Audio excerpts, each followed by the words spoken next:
Hello, it's Mavros. I hope you're going fine. In this video we will gonna to correct a little mistake I made in my first MakeSense video when we were adding movement to a character. And yeah, a little mistake that was the occasion actually to learn a bit more about vectors. I'm using vectors a lot in game creation. It's something important and you will use them a lot if you are doing code or if you're doing materials. So it's something important to understand. If you're like me, not super good in mathematics and you have a limited knowledge on mathematics, or if you're afraid of mathematics and vectors, they don't bite, they're very nice and they are very handy. And if I was able to better understand, because as I told you I was using them a lot, but it was more, I knew the effect of certain functionalities and certain manipulation you applied on vectors, but I was knowing it more instinctively than mathematically. So it's important to have a good understanding. So this mistake I made, I could have saw it coming if I was more aware of what is going on in mathematical terms. So yeah, it will be easy to understand. If I was able to understand, you will be able to, and it will be very useful for you. So now let's dive into vectors. Okay, to summarize the situation, when we are applying movement to our character, we are using the input from the keyboard or for the gamepad with the joystick, the right joystick, left joystick actually, and we are, for that we have an input action for the movement, and this input action is using a value type of 2D axis, and it's a vector 2D. Okay, and then we have bound this 2D, so this input action, to the left joystick or to the WASD key on the keyboard, or the arrow keys, anyway. Vector 2D, and it's working the same for vector 3D. Vector 2D are working on 2D spaces, 2D coordinate system. 2D coordinate system is very simple if we go in 2D view. Yeah, 2D coordinate system is just two perpendicular axes, x-axis and y-axis. And a vector is actually just two numbers. If you decompose a vector is just a combination of two numbers or three numbers in 3D space. You will see it's x and y, it's two float numbers.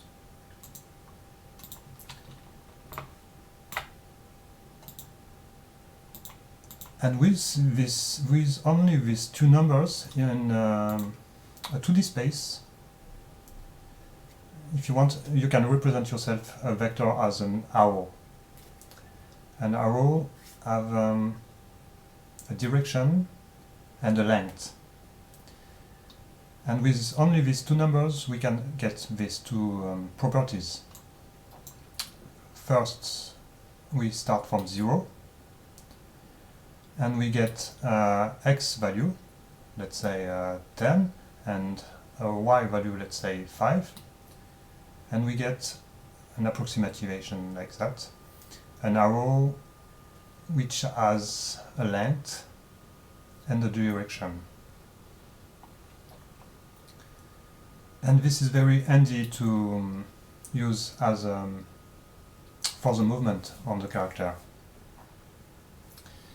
By the way, in 2D view you can use a middle mouse button to access the measurement tool. And let's see how we are using this 2D inputs. Here it's the functionality for the movement, we made, and it's also the same in the Unreal template for third-person character and first-person character, and probably for others. We have the input, our 2D vector here, and we are using it in a character class. Our character is from the basic character class in Unreal, and this class come with a character movement component, which will take care for us of adding movement to the character, so we don't have a lot to do to make it work. We just need this node, add movement input. Add movement input needs a direction and a scale value. The direction will decide which direction it will add movement, and the scale will be the amount of movement, how fast we are going to work. And we are doing that for forward movement, forward backward, and for the lateral movement, left and right. So in the raw direction we are taking the character orientation, which is controlled by the player controller, and using as input the right stick on the controller, on the gamepad, sorry, or the mouse. It's then from this we determine the forward direction or the right direction for the lateral movement, and we decide to apply the input value from our move input action to tell the character to move more or less faster in this direction. This is supposed to be a 0 to 1, actually a -1 to 1 input. 1 is full speed and 0 is no speed. So to get a better visual representation of this, you can see your character here. If you take your character, you can see the forward direction, it's the x-axis, and the lateral right direction, which is the y-axis. And if we go in local coordinate system, we can rotate our character. And what is happening with the input movement, add input movement function, is we are adding movement in the direction the character is facing, as I was telling you, but here you have a better representation with the visual representation.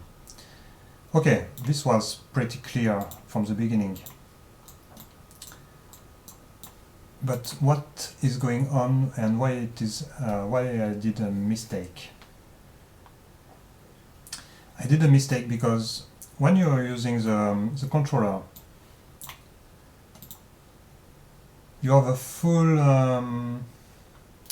360 direction for your 2D vectors, so it's very handy and convenient.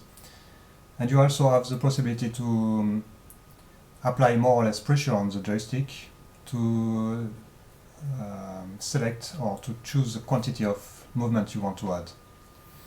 The issue is with the keyboard we only have 4 keys to reproduce this vector,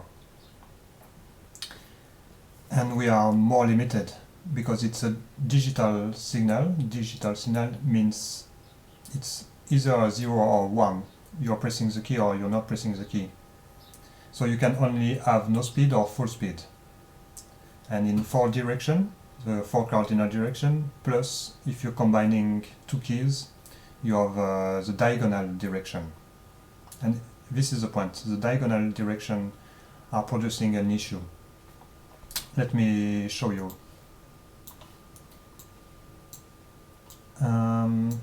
Don't care about this. This is just for the demo. I created a little HUD to see what is going on. And if we are playing, I display my little HUD. You can see when you're using the keyboard, you're pressing forward, you have X 1 or -1 if you're pressing backward, and only a digital signal, so only 0 or 1. And you can see the vector length. The vector length is determined by x and y, and what is going on is when you're pressing diagonal direction, you can see the vector length goes beyond 1. And that's the reason I told you to use a normalized, I told you to normalize the input value in order to always be maximum 1. And this was not a mistake for the keyboard control, but it was a mistake for the joystick control. So let's first see what is getting, how you get the vector length.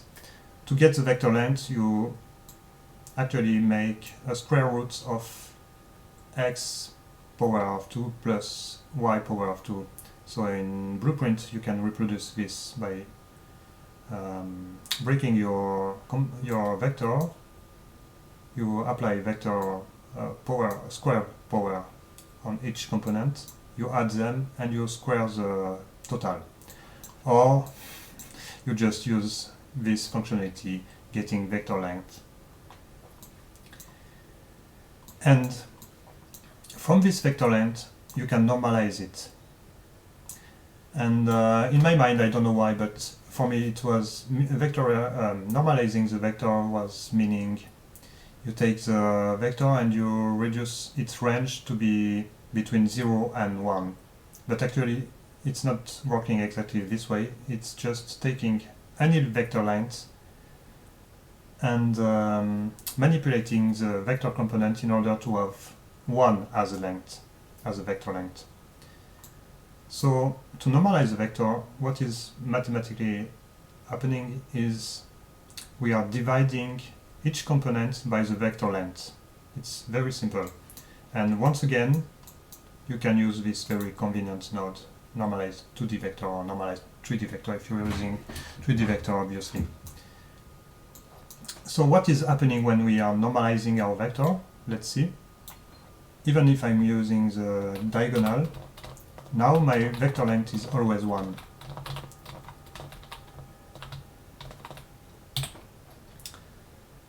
And that's the reason why I told you to normalize the vector, to always have a vector length of 1. But it was a bit useless in the case of the character class. It can be useful for you if you're controlling something else than a character, or if you're not using the character class and add character movement input. Here, in this case, we have a maximum speed here, max warp speed. And even if you're adding more amount of movement than the maximum, which is 1, your speed will always be limited by this parameter. So it doesn't produce any bad effect to don't use a normalized vector when you're using the keyboard. If you take a look on the speed, even in diagonal it's always 600. The issue in comparison when you're not using the normalized vector, you can see if I'm taking my controller, you can see this is giving us a perfect 360 control. We are also able to control the length of the vector and so the amount of speed applied to our character. So it's already a vector in a -1 to 1 range, and so it's perfect. But as I told you, the keyboard is not perfect, and with the normalize you can improve and limit the range of the vector, but you will also have a bad side effect when using the controller. This was my mistake, and this was what I didn't saw coming. I should have saw it coming, but anyway. I'm applying just a little bit of pressure, and my vector length is not 1, but with a normalized function it's transformed to be 1. So you still have the 360 degrees movement direction possibilities, but you only have 0 input or maximum input. But I also in this devlog showed you that if for whatever reason you want to scale down the amount of input you're getting from the controller in order to, for example, to make a walk function on your character, if you're not using the normalize with the keyboard and you're doing this manipulation, scaling down the input, you will see that in diagonal you will move faster because you have a bigger vector length. Why, yes. Here you can see that the speed is bigger. I demonstrated this in my previous video. So here is the situation we got from the first devlog, from the first MakeSense devlog.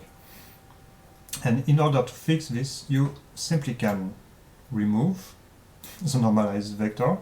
It will be working perfectly fine, as I told you, because we have a maximum speed of 600. So it's very simple to fix this, even by using the normalize value. For that, we just need to go into the input and to dissociate the input from the keyboard and the input from the controller, from the gamepad, sorry.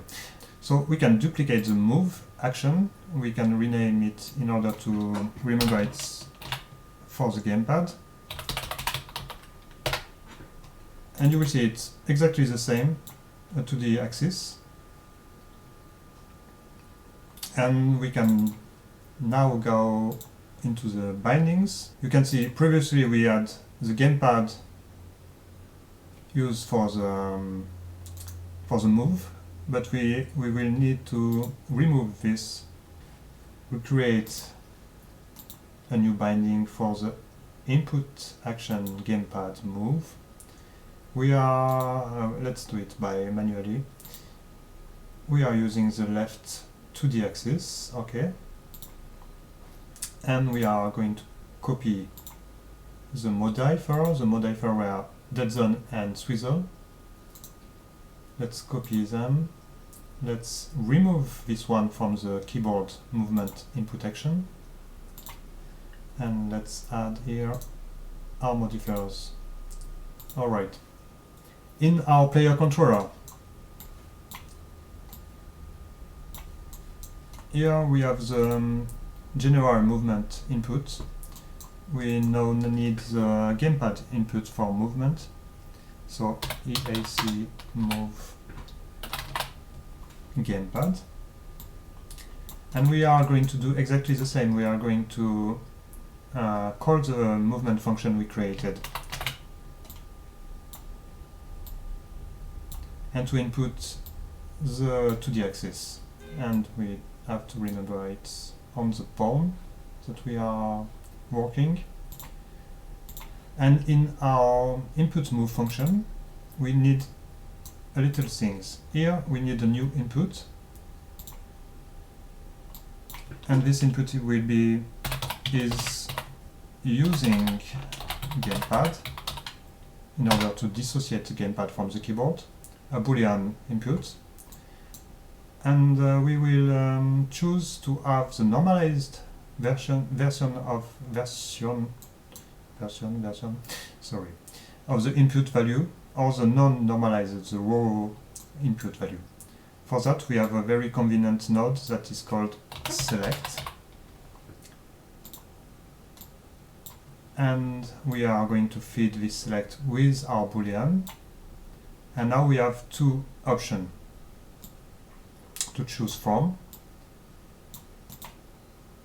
When we are using the gamepad, we want to use the raw input. And when we are not using the gamepad, so we are using the keyboard, we want to use the normalized. And that's all.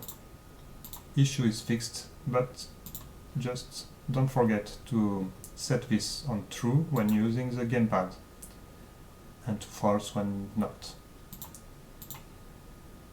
And so now we have the movement with the keyboard working nicely, and we still have the possibility to add more or less speed to our character with the gamepad.